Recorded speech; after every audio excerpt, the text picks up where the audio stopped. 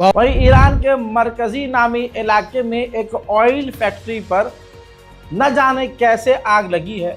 दूर से ये रिकॉर्ड किया गया वीडियो है। ज़बरदस्त तरीके से धुआं निकल रहा है, लेकिन ईरान ने इसे हमला करार नहीं दिया है। अमेरिका ने अभी 2 दिन पहले जो पूरी तरह से ईरान के ऑयल टैंकरों पर पाबंदी लगाई, उसका असर अब समुद्र में नज़र आ रहा है। अब ईरान के टैंकर समुद्र में दिखना काफ़ी कम हो गए हैं। हज़रात, बड़ी बात यह है, मैं सबूत आपकी स्क्रीन पर रखना चाहूँगा। दैनिक भास्कर की रिपोर्ट है। अमेरिका के नए राष्ट्रपति डोनाल्ड ट्रंप ने ईरान के ऊपर पाबंदी लगाते वक्त और कई सारी कंपनियों पर बैन लगाया था।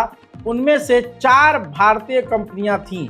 4 ऑयल एक्सपोर्ट कंपनियों पर जो बैन लगाया था वो भारतीय भी हैं। ईरान के साथ व्यापार करने पर एक्शन ये हुआ है कि भारत को भी खामियाजा उठाना पड़ा है। अमेरिका, इजराइल और यूरोप के बाद अब E3 जर्मनी, फ्रांस, ब्रिटेन ने भी ईरान से मुलाकात के बाद ईरान को धमकी दी और कहा कि ईरान के पास 3 जून तक का ही टाइम है।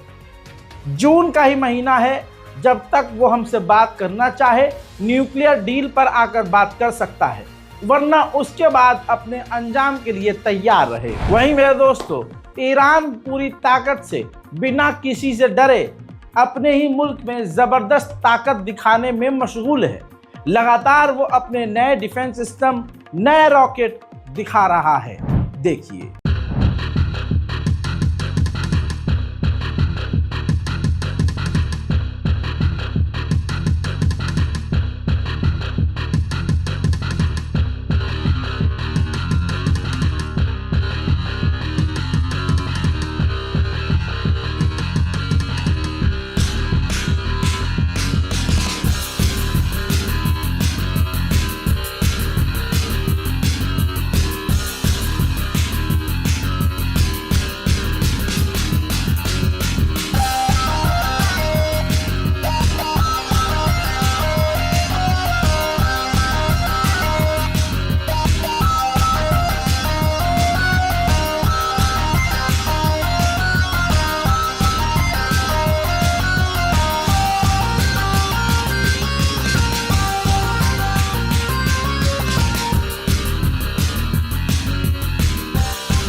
वहीं मेरे दोस्तों, ये कुछ तस्वीरें ईरान के बलोच इलाके से हैं।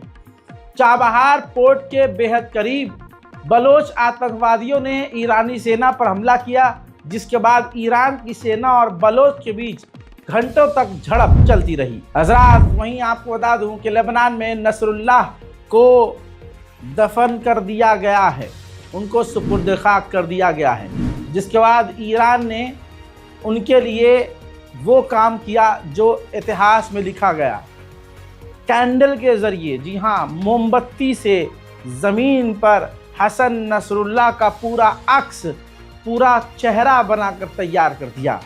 ये काम बेशक ईरान ही कर सकता था। कमाल ये है कि सऊदी अरब भी अब हथियार बना रहा है। सऊदी अरब की हथियार बनाने वाली एक कंपनी ने ईरान के ड्रोन को, शाहिद 136 ड्रोन को कॉपी करके एक नया ड्रोन, सुसाइड ड्रोन बनाया है, जिसका नाम है X1500। जी हाँ, अब बेचारों के पास अपना कोई हो तो नाम रखे ना।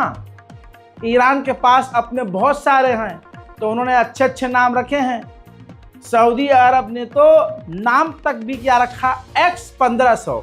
यही दिमाग है सऊदी का। अमेरिका के पेंटागन में प्रेस वार्तालाप चल रहा था, प्रेस मीटिंग चल रही थी।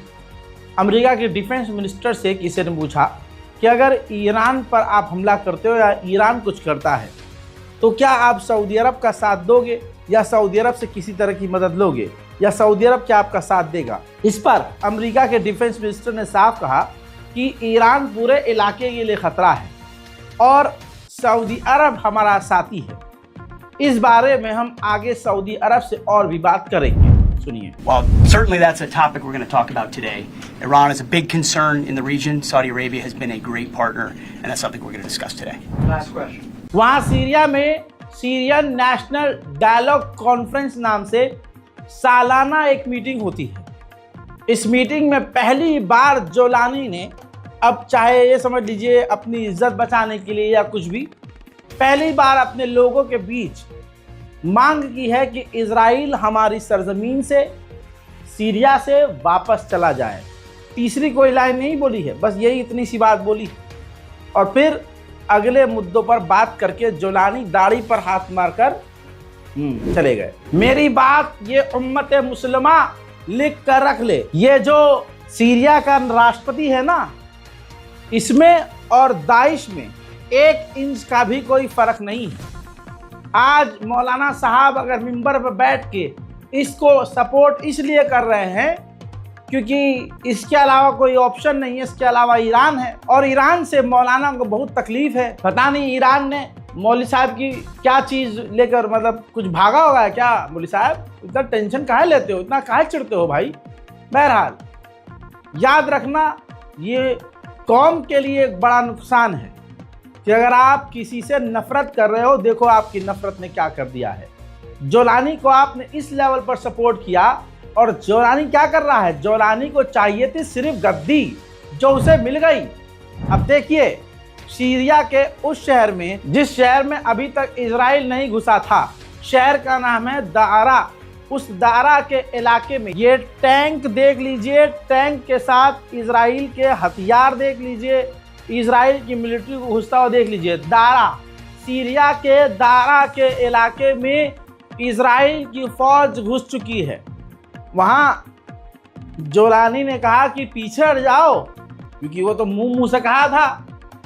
इजराइल को सब पता था, इजराइल को बोल दिया होगा देखो यार कुछ कुछ बातें मुझे बोलनी पड़ेंगी ऊपर ऊपर से, लेकिन तुम जो है सवाल लेना है, तुम्हें जो करना हो करना, तुम दारा में घुसो, पहाड़ा में घुसो, इधर घुसो उधर घुसो, कद्दू भाई हमें तो एक खजाना चाहिए था, हमें तो गद्दी चेहरे मिल गए बमुन्ना, कुछ अब तुम्हें जो करना करो। वही हो रहा और यही होगा। दारा से लेकर और अलग अलग शहरों में इजराइल की फौज तैनात हो गई है। और अब ये आसमान की तस्वीर देख लीजिए, सीरिया के आसमान में लगातार इजराइल के हमलावर ड्रोन उड़ रहे हैं और जोलानी आपका सिर्फ दाढ़ी पे हाथ मारकर हीरो बन के घूम रहा है। उधर सीरिया के लोग समझ चुके हैं कि जिसे हमने शेर समझा है वो भेड़िया है, भेड़िए ने शेर की खाल पहनी है। अब जोलानी से 4 दिन में चिढ़ चुके सीरिया के लोगों ने अब देख लिया कि जोलानी तो फुस्सी निकला।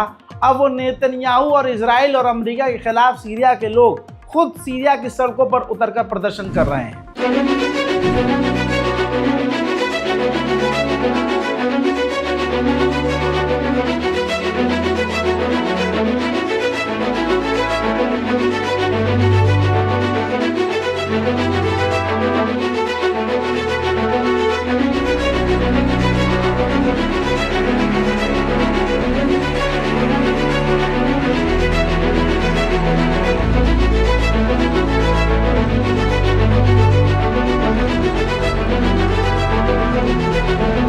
ये हाल है दोस्तों।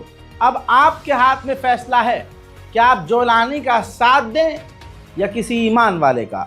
मैं हूं रजा और आप देख रहे हैं रजाग्राफी। जय हिंद।